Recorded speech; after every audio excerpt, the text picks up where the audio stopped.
My name is Garland Bohn. I'm living in Wildwood in Joplin, Missouri, in independent living, and I'm going to read a book called The Night of Las Posadas by Tomie dePaola.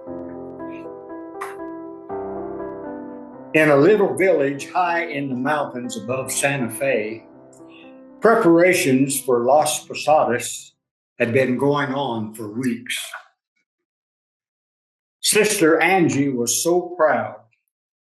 Her niece, Lupe, and Lupe's new husband, Roberto, had been chosen to portray Maria and Jose, Mary and Joseph. Sister Angie had been in charge of Las Posadas for years and years. It was she who trained the singers who followed Maria and Jose as they made their way around the plaza in old Santa Fe, and finally into the courtyard of the Palace of Governors, where an empty manger waited for the birth of the Holy Child. Now, Sister Angie said, speaking to the two men who would play the devils, here's a picture of what your faces are going to look like. She wanted to make sure they knew how to paint their faces red with black eyebrows and beards, and that their red satin costumes were just right, especially the red capes and head caps with pointy red horns. The devil would snarl and hiss as he tried to keep Maria and Jose from finding shelter. The plaza was so big that two devils were needed to rush from balcony to balcony without being seen by the crowd. Sister Angie always made the costumes for Maria and Jose herself. Blue and white for Maria, brown for Jose. Stand still, she told Roberto. Lupe, I hope he isn't as fidgety at home. Oh no, Tia Angie. He's just nervous about being Jose. Ah, well, Sister Angie said, let's just go to the church and look at Maria and Jose. They will give you inspiration, Roberto. Miguel Ovadio, the Santero maker, had made a beautiful carving of Maria and Jose for the Golden Jubilee of Sister Angie the year before. 50 years as a sister. Father Vasquez had put the carving in a place of honor in the church. As Christmas drew near, it was moved near the altar rail. They stood looking up at Maria and Jose on their way to Bethlehem. Just think of the carving and try to look like them, Sister Angie told them. I will, promised Roberto. At least we don't have to worry about a burro. Las Posadas didn't have a burro in the procession. Maria and Jose walked. The burro had only made problems, so they had stopped using one years ago. Finally, it was the night of Las Posadas, and Sister Angie came down with the flu. There is no way you can go tonight, the doctor told her. Walking in all that cold weather, and they say that snow is coming. They will just have to get along without you this year. For the first time, Sister Angie would not be at Las Posadas. Don't worry, Tia, Lupe told her. We will make you proud this evening. In the streets leading to the plaza, men were busy putting the farolitos in place. They would be lit as soon as it got dark. Wood for the bonfire was stacked in the courtyard just off the plaza, ready to be set ablaze when Maria and Jose entered. Well, one of the men said, it looks as if it will be a white Christmas. Snow is on the way. Even as he spoke, flakes drifted down.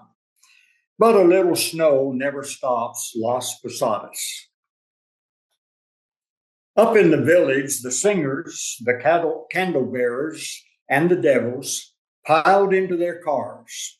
They wanted to get down the mountain before the snow, which was beginning to fall heavily. Do you have the music? Where's my guitar? Wait, I forgot my gloves and earmuffs. I'm so nervous. It's a good thing you're not Maria. You'd faint. Me. I hope my voice is loud enough. I've never sung the devil before. It was the same every year. Sister Angie looked out of her window. Yes, she wiped away a tear as she saw Roberto's old pickup pull up outside. Lupe and Roberto got out and rang the doorbell. They wanted Sister Angie to see them in their costumes. Ah, Maria and Jose, you look wonderful. If I had my way, I'd offer you shelter right here. Now give me a kiss and be off. Roberto and Lupe were the last to leave the village. Roberto's pickup had been acting up lately, and the deep snow didn't help. A sudden skid and the motor died. What to do? I'll walk ahead to see if I can get some help, Roberto told Lupe. Wrap up, and I'll be back before you know it. Down in the town, everyone had gathered. The snow had tapered off and was falling gently. The farolitos were lit. The plaza looked magical. Where are Lupe and Roberto? Father Vasquez asked. It's almost time to start.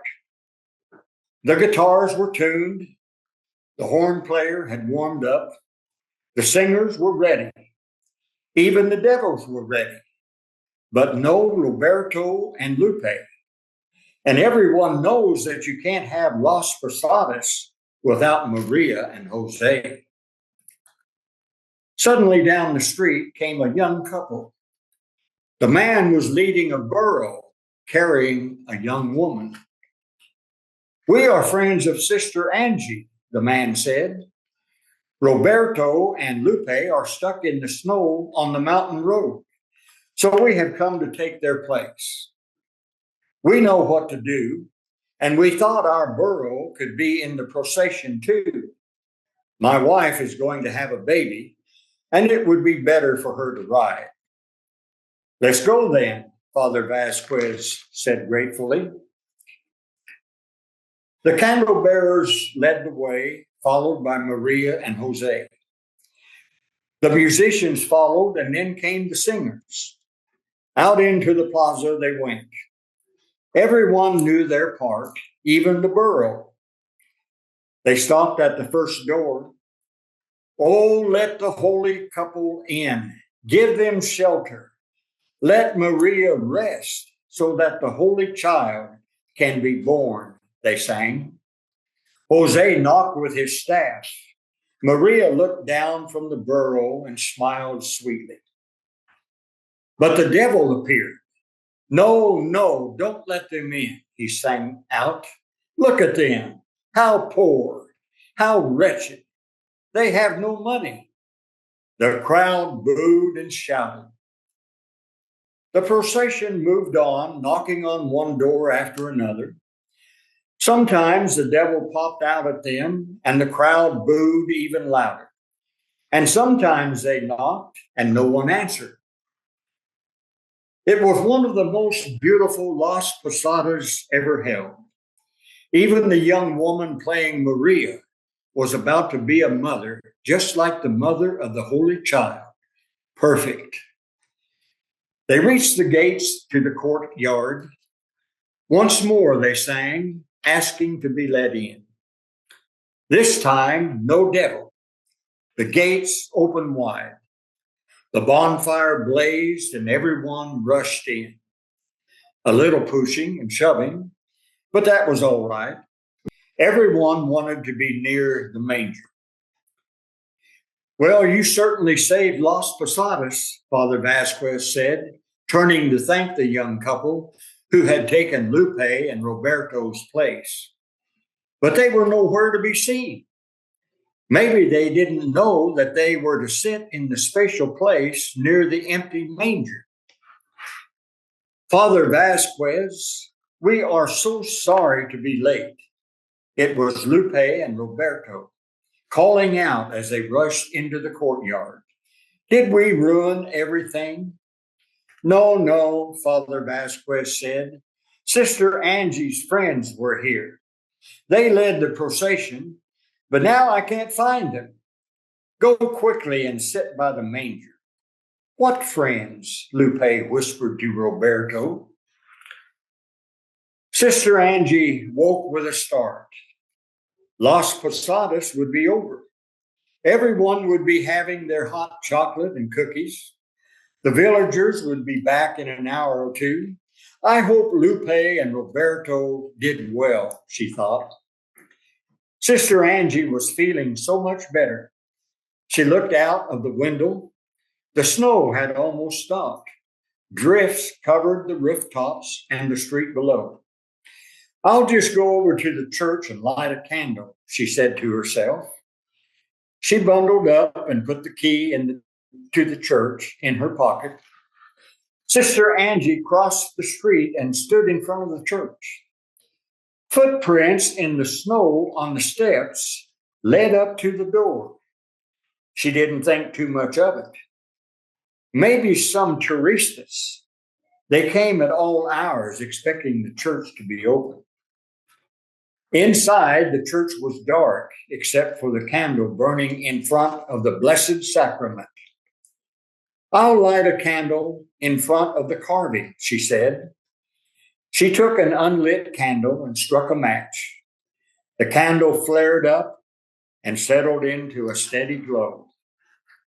Sister Angie knelt down and placed her candle in front of the carving. Oh, Maria, oh, Jose, she prayed, eyes closed. My heart will always be open to you so that the Holy Child will have a place to be born. Sister Angie opened her eyes. There in front of her, she saw wet footprints leading to the carving. She looked up.